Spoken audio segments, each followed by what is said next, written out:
আমরা এই মুহূর্তে আছি যশোর জেলার অন্তর্গত সাগরদাঁড়ি গ্রামে, যেখানে মাইকেল মধুসূদন দত্ত জন্মগ্রহণ করেছিলেন। কবির নিজস্ব বাড়ি। কবির বাড়ি প্রবেশ করার মেন গেট এইটা। এখানে কবির একটা মূর্তি আছে। এটি কবির পৈতৃক কাছারি বাড়ি। কাছে গিয়ে দেখাই।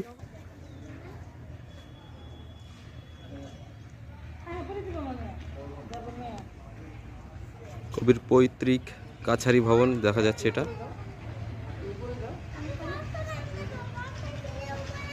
এই পাশ এটা হচ্ছে কবির নিজস্ব বাড়ি। এই যে কাছে গিয়ে দেখাই, কবি মাইকেল মধুসূদন দত্তের পৈতৃক বসত বাড়ি। কিন্তু দুঃখের বিষয় এটি আজকে বন্ধ আছে।